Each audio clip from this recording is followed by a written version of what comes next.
Come on! Come on! Come and get zombie takeout, baby! Come on! I don't got all day! Come on! Come on! Come on, you bastard! Come on, you too! You want some zombie takeout?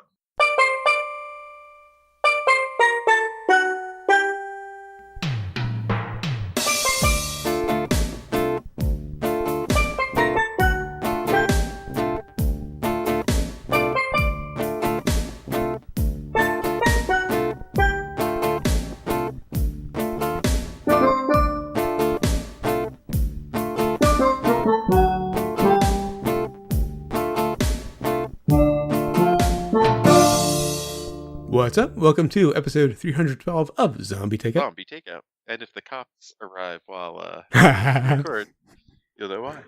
The B-Moving Cult Movie Podcast. I'm Uncle John. And I'm Scotto. Yeah, we forgot to introduce ourselves last week because I went off on that 311 tangent. We did 311?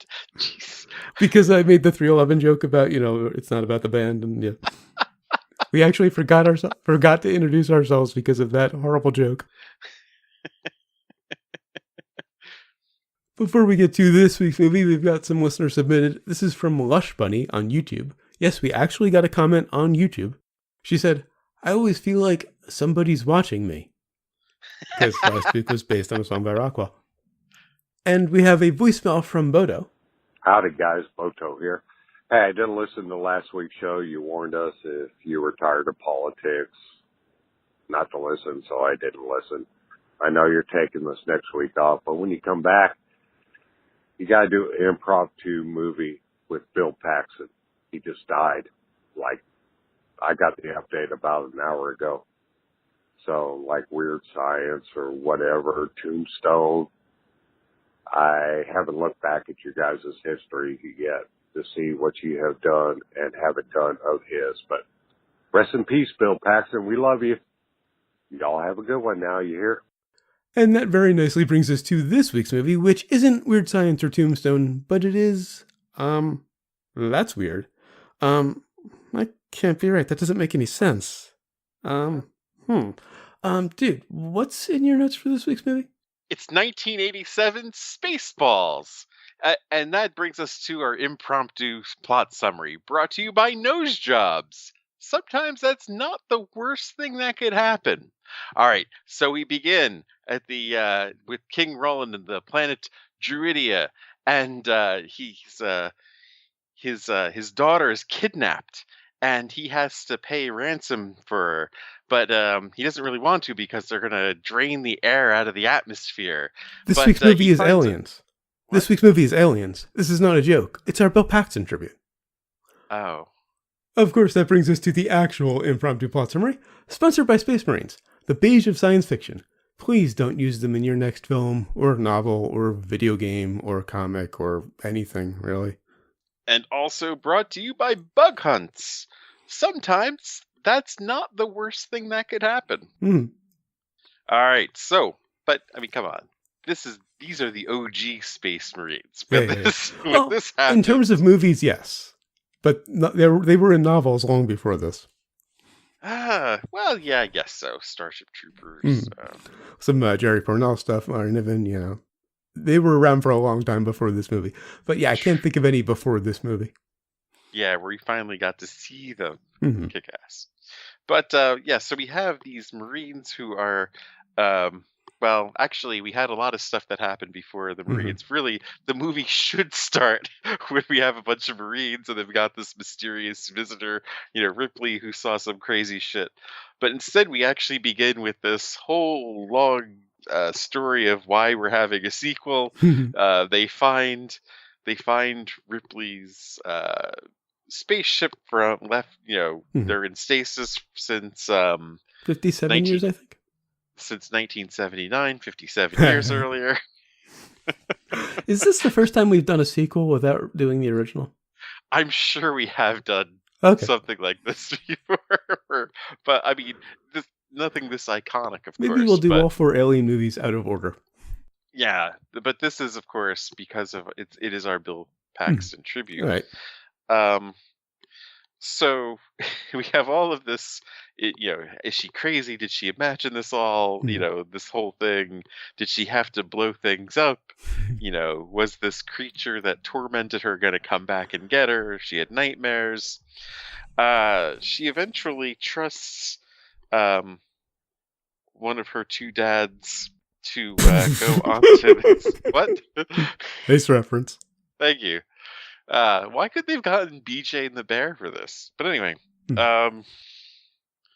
he eventually talks her into this, which why she would trust this dude, I do not know.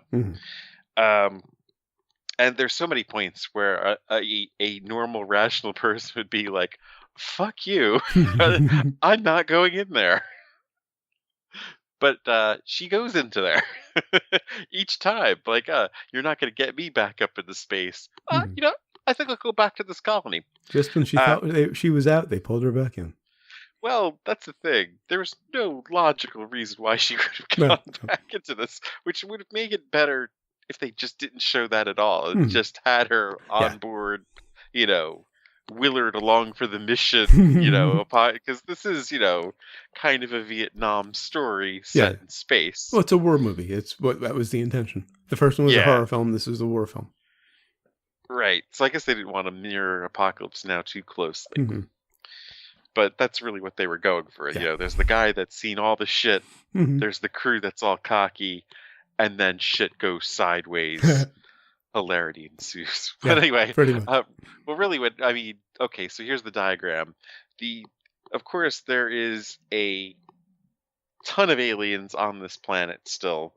Why they took 57 years to really finally get the population, to attack the population is probably the largest plot hole in this entire thing, really.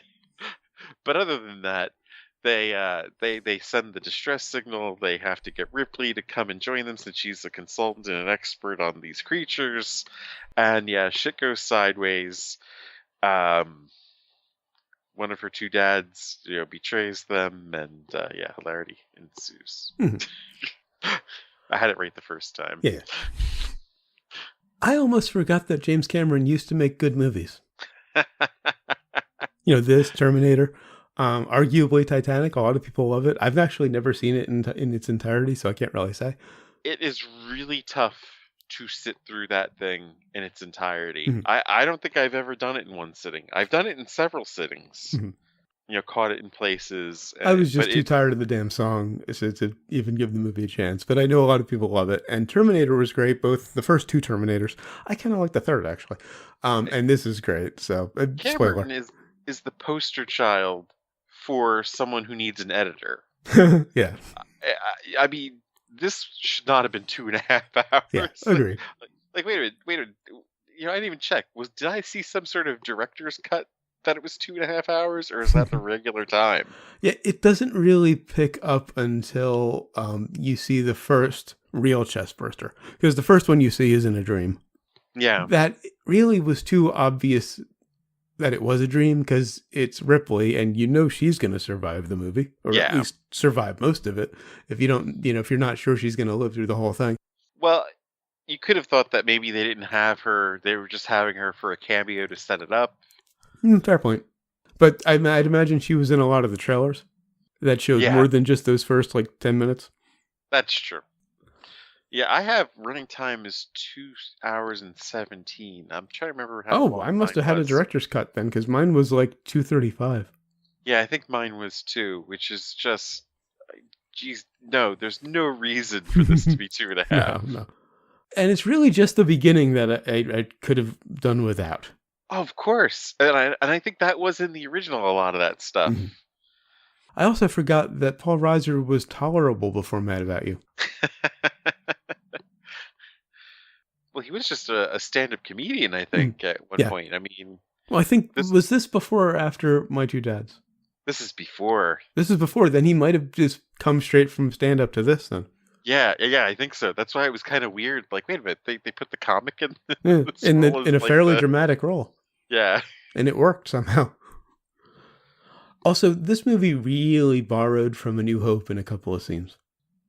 Oh, well, yeah. Of course. There's a scene where Ripley's pod gets picked up, which was very Tantive 5 into the Imperial Star Destroyer. And Newt falling through the chute into, an unintentional rhyme there, sorry, into the water. It was the trash compactor scene. Yeah. But though I think it was also an influence on Evil Dead 2. Because Evil Dead 2 was a year after this. I was thinking about that with the hand. Well, the scene where she puts the weapons together, where she's taping the guns together, and they go to the tight shot on her face, and it's identical to Ash lashing the chainsaw to his hand or his arm.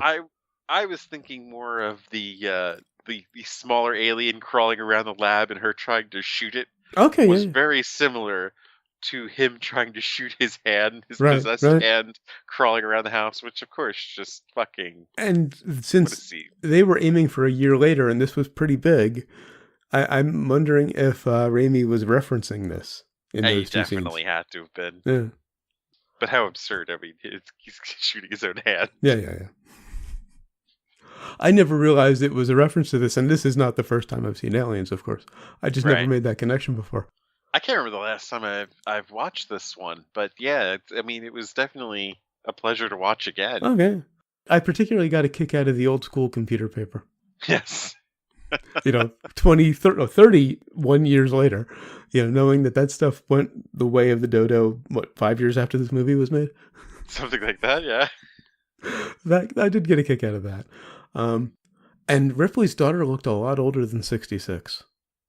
I think it was the director's mother or somebody on the crew's mother, maybe a producer, in the photo. She looked like she was in her mid-70s, but apparently she was 66. I mean, are they saying that picture quality in the future is really going to be that bad, where it's so pixelated? Yeah. Though the scene on the base, the first scene with the terraforming base on LV-426, or Acheron, is it called? Oh, I can't remember. Yeah. I liked how lived in and realistic that was. Yeah. They didn't try to go high science fiction at all. It was a factory. Pretty much. Well, right. I mean, an outpost is going to be an outpost. Yeah, exactly. We may have all this wonderful technology on Earth, but I mean, getting all the shit out there might be another story, and things going to break down too. And I like that Cameron thought of that. Of course, it had to be a family with 2 kids who found the alien ship, and went in to investigate it with the kids waiting in the truck. I mean, that might have been a better opener than them finding the the ship, the old ship. Yeah, they could work that into the dialogue of Ripley's backstory and all. There's so much. I mean, they could easily work the backstory in. And is it really that important why she went, back out there? I mean, she could just have been... Well, I mean, the part where they picked her up 57 years later and her daughter was dead, they could have worked that in. Because you need to know about the daughter to get her attachment to Newt. I don't know. I mean, it's a kid, Yeah, fair point. I think knowing that she just found out her daughter died adds to that, though. I think they were just trying to give her more meat to work on, for the role. Yeah. And actually, you very nicely just set up the first of my very minor criticisms of the film. Sigourney Weaver really chews the scenery. I mean, it's entertaining, but she really went operatic on this one. This was her big break, really. I mean, well, I think she did Year of Living Dangerously before this, but I mean, she had some bit parts here and there. This was and of course the first Alien. Yeah. But that was 7 years before this. True. Oh, and nice coincidence. Not only is this our Bill Paxton tribute, but we began recording this episode on International Women's Day, and Ripley is like the preeminent female badass in movie history. Right. That was convenient. This was 2 years after Ghostbusters. Mm-hmm. Okay. Which, I mean, she was a supporting player. Yeah. She was like, what, 4th? I mean, she was after the 3 main leads. Right. She was above Ernie Hudson. Which, I mean, I love Ernie Hudson, but I mean... Yeah, it wasn't exactly high billing. Right. In fact, you kind of even forget she was in the movie. Yeah. If you don't think of like the end where, she got possessed and all that. Yeah. I mostly think of, was it Ivan or the guy in the painting? Oh, the second one. Oh, she was in the first one, right? Mm-hmm. I get them confused sometimes. I have a difficulty separating the first two Ghostbusters. Pretty similar stories. Yeah. Back to Aliens, and a bit of a Yes. contrast from my minor criticism of Sigourney Weaver's acting. Lance Henriksen was fucking brilliant as Bishop. I mean, I liked Sigourney Weaver's performance in this. I think maybe they gave her too much to do in this. Maybe. Like, the whole thing about the backstory with the kid and everything was just like, dude, you're making an action movie. Do you remember what kind of movie you're making here? Did Stallone begin his movies with, I lost my daughter, what am I going to do? And when it got into the more intense scenes, she was fine. I think she just overdid it on the mellower scenes. Yeah. In the beginning, particularly. Lance Henriksen as Bishop the android, though, was brilliant. Oh, yeah. Because he's just the right amount of creepy. He's no Brett Spiner, but, I mean, This was was this the same year or just a little bit before? Couple years before that. Couple years before. Yeah. But yeah, he basically was kind of Data, but creepy. Which was a great head fake, because you expected him to be the villain, because Ash was the villain in the first one, the android. Right. They did set it up that he was, he was going to, take her out somehow. Mm-hmm. Now, of course, on to the guest of honor, so to speak. If Hudson was supposed to be annoying, he did a great job. His character arc, just steals this movie. Honestly, yeah, absolutely. We couldn't have picked a more perfect tribute. We've fucked up with our tribute choices in the past quite a few times. I was thinking that this was a perfect choice, and I really just picked this because it was an excuse to review Aliens. It was a convenience. It turned out to be a really good choice for Bill Paxton. He's a bit player in this. Mm-hmm. He has, Kyle Reese, the dude that was Kyle Reese from Terminator, Michael is Biehn. supposed to be the big, the male lead. And I male really could have lead done in without this. the flirting. But it's Bill Paxton going from just completely overconfident Douchebag. asshole to holy fuck, we are in over our heads. The whole thing that Dana Carvey made famous, of course. And he did a great job with the traumatized part. And then to just going to his ultimate, badass mass murderer of his, I'm just going to fuck every one of you up in here.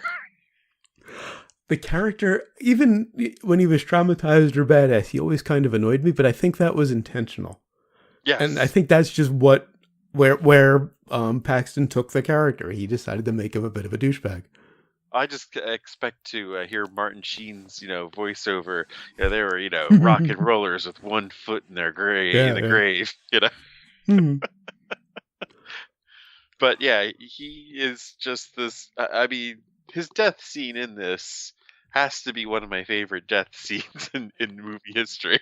And just to tell the audience, because we were talking about this beforehand, I actually missed that scene the first time because it's a battle scene. I get bored with that sort of thing. So I was listening to it, but I had my browser up. I was checking Twitter, and I come back, and suddenly Hudson's gone. And 10 minutes later, I'm like, wait, what happened to Hudson? But I had to go back and watch his death scene again, and it was brilliant. Is the problem with most battle scenes in movies is that nothing's going to happen. Mm-hmm. All the main characters are going to be okay. Right. But in this case, that not only was that not true, Paxton fucking sells it. Oh, yeah. And it's just knowing that he was going down, but just determined to take out as many as humanly possible before going down with them. And they didn't telegraph it at all, like they did with Vasquez. Like with her scene, she's staying behind to give them cover fire, and you knew she was going to die. Oh, you know what? You knew she was dead. I assumed that the alien was going to gestate inside of her, when she got picked up the first time. Oh, right. So, you knew she was a goner, like, way early on. It was ridiculous. It was almost Hot Shots ridiculous with dead meat. I didn't expect the other guy, what was his name, who died with her. Gorman. I didn't expect him to go back and like try to cover her, and have them both end up dying. Yeah. His heroic death was kind of surprising because he'd been such a fuck up through this whole thing, and he wasn't really that noticeable of a character. No, in fact, you kind of wonder why they didn't just give him the death scene early on, right, and just have no leader there.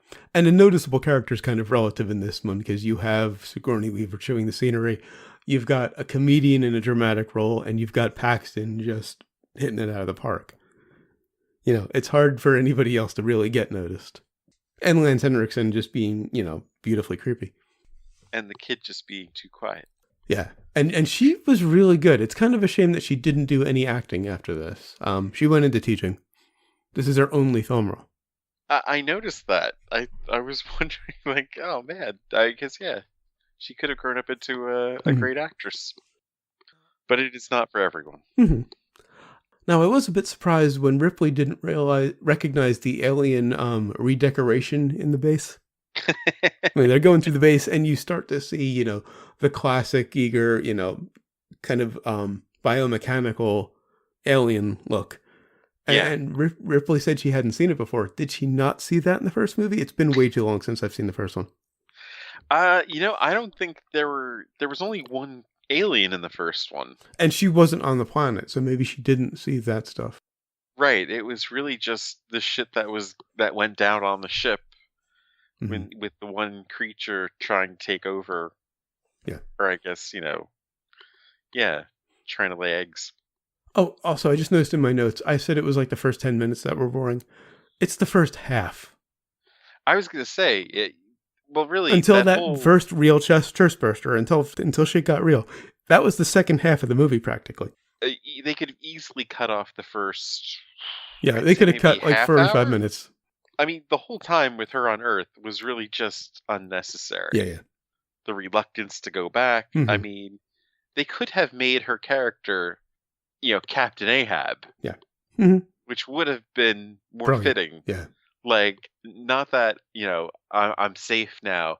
It's, those things are still out there? Well, I'm going to fucking go back and get them. And she kind of turned into that, but she could have just started that way, give us some flashbacks about getting picked up in the bit with the daughter, and, just keep it interesting. In fact, it would have been a lot more interesting if she was determined to get back into space, and they were preventing her from doing it. For being too much of a head case. Mm-hmm. But yeah, the whole thing of like 57 years, I mean, they imply that there were some attacks and they knew about the creature, of course, and they were doing research. But 57 years before of keeping that a secret, just because one family was because one family was sent out to the ship and disturbed them. Yeah. Apparently they were perfectly fine to stay in the ship. They didn't bother with the base until this one family walked in. Right. Like, why would they have let that base go for 57 years? Mm-hmm. It just didn't make any sense. No. Oh, another possible influence that this film may have had. The troop transport looked a lot like Nolan's Batmobile. Yes, I was thinking it's got this Batmobile. And particularly Nolan's, because it's practically a tank. They didn't do any of the, the nice rounded lines like the older ones did. And it was the scene where they were just tearing through the base, where she saved them, that I just couldn't help but think Batmobile. But none of that made any sense, them going in. Think about this, say you're going on this mission of a recon mission to find out what happened to some people. You're not getting anything information from the base. Mm-hmm. They're not responding. They're not sending any messages. You go to the planet. You find the base has power. Well, wait a minute. If the base has power, why is no one responding still? Yeah. So that's your first tip off. Like, let's see what's going on before we go inside. Then the next thing, they've got the troops going in with the cameras. I mean, and then when the lieutenant's like, the area's secure. Yeah. Ripley should have just said, fuck you, I'm going. Especially when you walk in and, there are holes in the ceiling and wires are strewn all over the place. Shit went down. Right, yeah, she's seeing this stuff on their camera, and the lieutenant's just like, "Oh, area secure, let's go in." Yeah, and she said, "Fuck you," and then rolled the credits. Yeah. The ship flying back out. How it should have ended. Yeah, that's exactly how it should have ended. Now, the terraforming on LV, where is it? LV 426 must have been pretty far along because they were actually able to walk around outside. Yeah. Without exposure suits, I should say. Just Right. breathing the air. The base was completely self-contained, as you would expect a terraforming base to be. But then they're walking around outside on the planet without suits. I mean, a sponsor could have been terraforming when you want to save money on spacesuits Yeah. and miking. Although, how did the xenomorph get on the shuttle that was picking them up? Did they show it get crawling in? I missed it if they did. Yeah, I think it did. They Okay. were, or because that actually, came from no. the main ship that they got there on. It didn't come from Planetside. You just saw some like slime where it had obviously Oh, gone okay. in through the bay. All right. How did it get onto the ship? Well, it showed when he was getting in. It showed the slime that was Well, yeah. behind him. But So it the ship came obviously from went in. the ship came from Earth, went into orbit over LV 426, never landed. That's where I that think shuttle. it did. Oh, that's the shuttle that dropped them in the first place. Yeah. Oh, okay, got it. Yeah, they had landed on some other part, but Okay, yeah, so it got in there. Okay, that makes Yeah. sense. I just suddenly there was this alien showing up on a ship that I don't remember really touching down on LV 426. Yeah, and they like I said, they showed the slime where it had entered Mhm. before you saw the alien. It was tipping off to the audience that they are not alone, Right, and they're right. going to die. Yeah. And I love how they die in front of them. Like, Mhm. oh, there's the rescue ship. There goes the rescue ship. Yeah. Oh, some trivia about Bill Paxton that I forgot to mention earlier. Most of his lines were improvised, including the iconic "Game over, man, game over." One of the most iconic lines in science fiction, possibly one of the most iconic lines in film history. The one that defined his career, he improvised it. Love that. And a lot of his lines, so that arc really was his. Yeah. Was more his than Cameron's, really. Well, it is the first time I think you see a guy like who's supposed to be, in charge and in Mhm. control of everything, just completely lose his shit Right. in the face of danger. Yeah. I mean, I guess you kind of see that in some war movies, Mhm. Well, but you not have, to and this then that's what they degree. were playing on completely. Not to this degree. Yeah, they took it. Paxton, I'm going to give Paxton the credit. He took it way further. I mean, Apocalypse Now had the guy freak out because of he almost got eaten by the tiger and all that, but you can understand that. Well, that, and also most war films do it for one or two scenes, and then they slap some sense into him. Hudson lost his shit for like a third of the movie. Yes. Yeah, he. But he still functioned. Trouble dealing. Yeah. Just get us out of here. What are you talking about? Just go home, man. Yeah. Also, the knife trick scene earlier, before they get there, according to Lance Henriksen, the adding of Hudson's hand to that trick was discussed with almost everyone except Paxton. He had no idea what was going to happen, so when Henriksen put his hand under his and started throwing the knife around, that was real fear. But he's an android. He's not going to miss. Yeah. Well, how did he miss anyway? He missed. He hit himself. That's why he bled. That's how Ripley found out he was an android.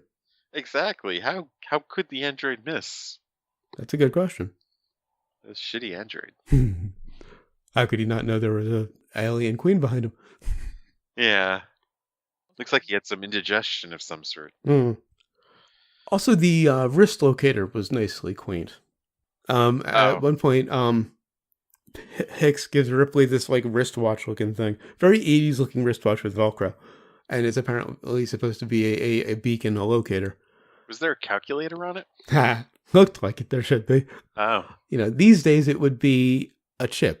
So in 2070, whatever this is set in, you would definitely get chipped or something even less invasive. And when did Ripley start smoking? We've ran into this in another movie recently where a character just suddenly started smoking. Yeah, I think it was Bitter Moon. Okay. She's smoking in one scene. We never see her smoking before then. Or no, it was Secretary. Okay, yeah. She's just suddenly smoking a cigarette in this one scene where they're talking about the alien. I think Sigourney Weaver just needed a bit of business. Maybe she smoked Yeah. at the time. And there's no precursor to it. They don't establish it at any other point.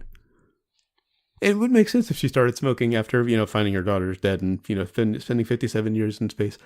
It's a perfectly reasonable time to start smoking.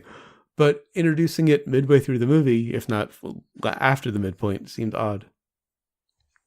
I really liked the animatronic facehuggers in the med lab. What? The animatronic facehuggers that attacked them in the med lab? Oh, okay. Those looked so good. Like, those would sell today in a movie. Not let alone 30 years ago.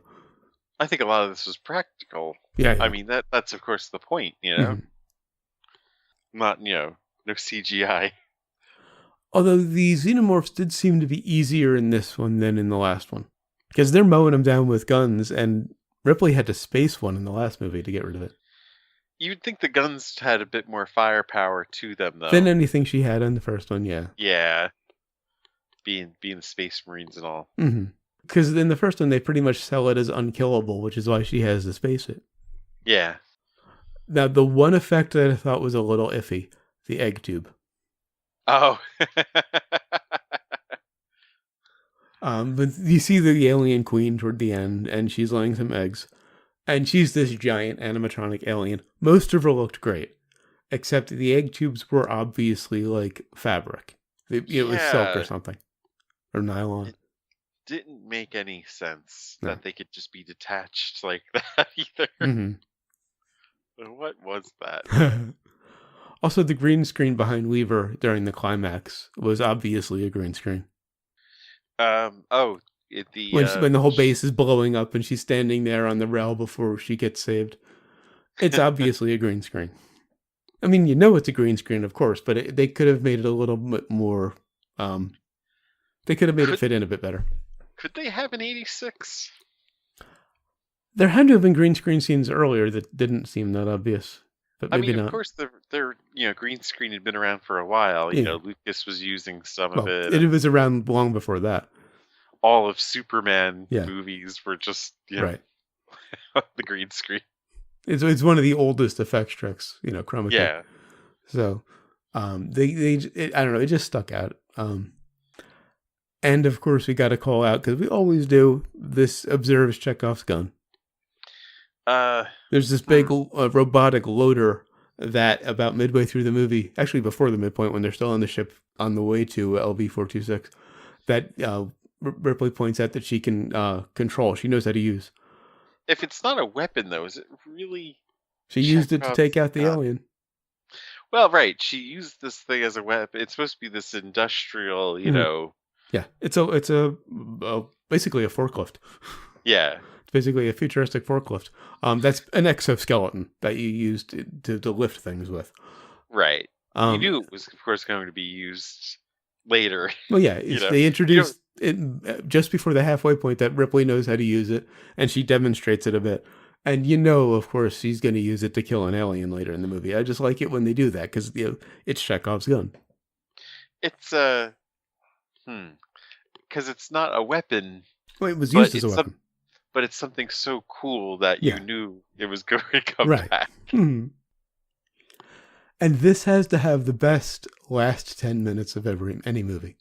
Oh, when you're talking like a nuclear explosion. Yeah, because you think they're out, and then they go back in, and shit just hits the wall.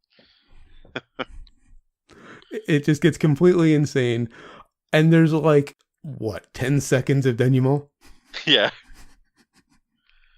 They waste no time at the end. Right. All the time is wasted in the first half. After setting up for, an hour. That's over. And just how thick was she that Burke was trying to kill her? Well, she means she should have noticed it earlier? Well, I mean, shouldn't she have thought of like locking him up, throwing him in some sort of brig before this? Before he tried to kill her with the facehugger? I don't Well, know if she would right. have had an excuse. She certainly didn't trust him, which is why she knew that he'd done that.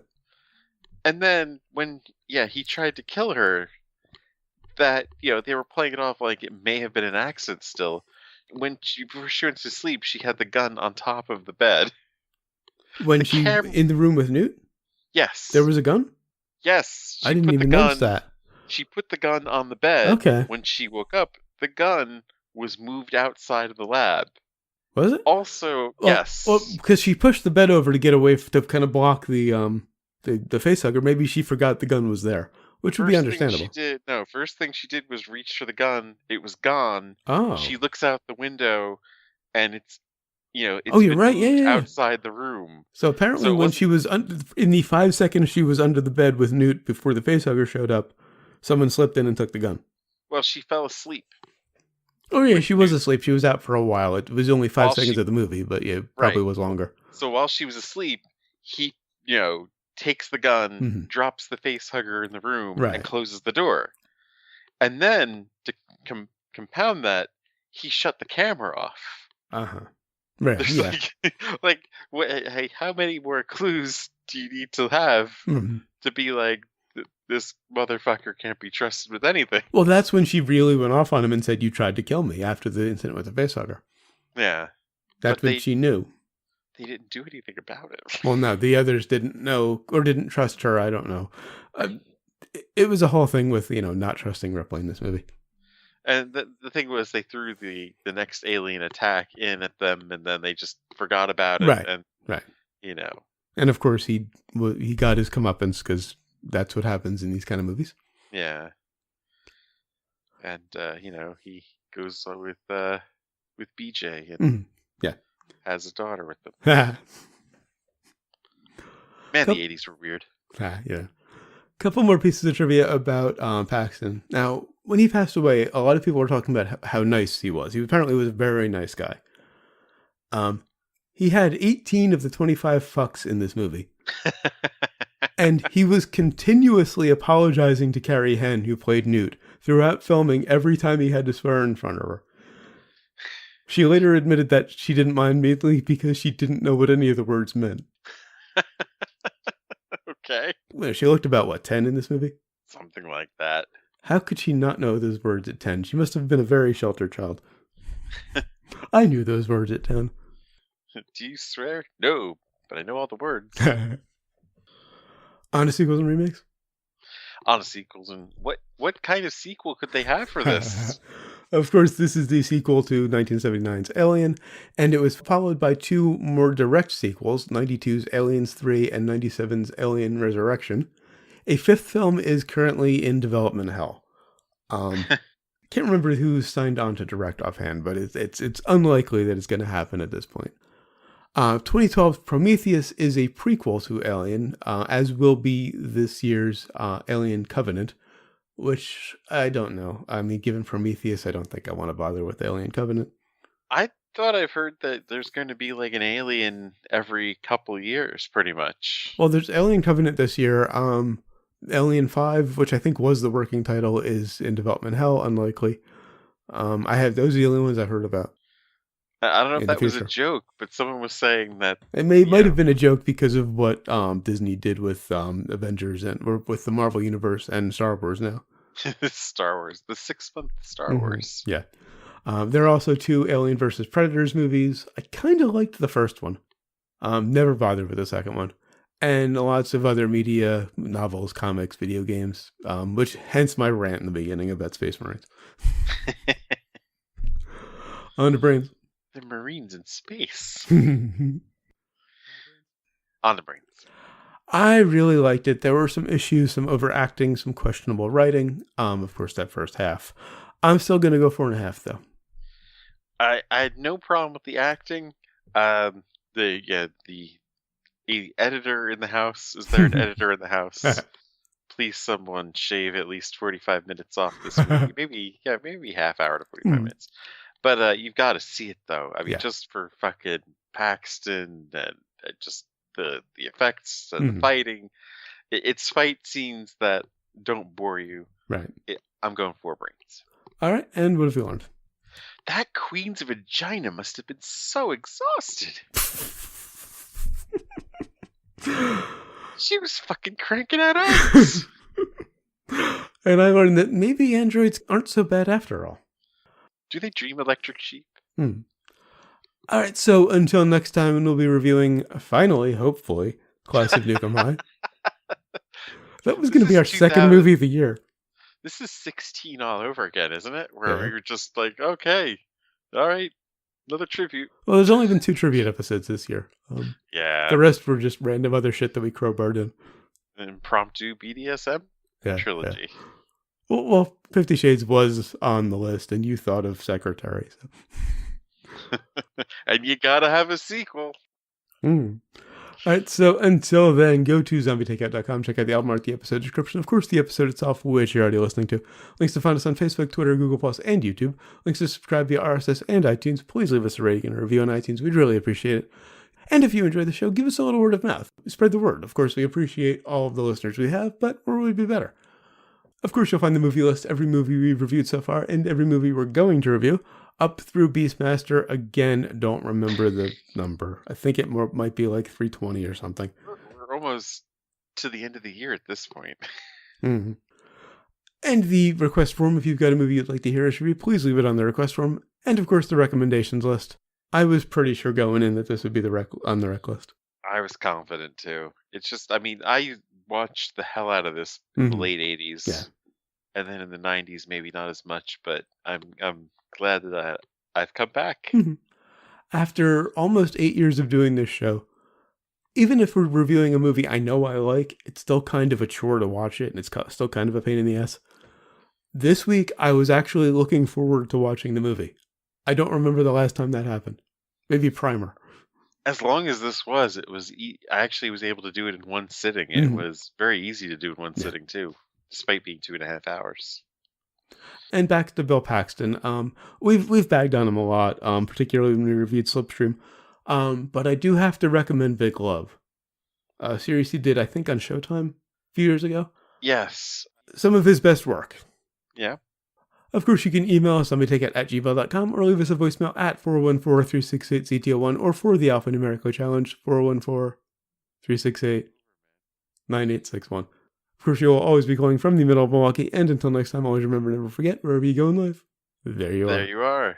That's it, man. Game over, man. It's game over.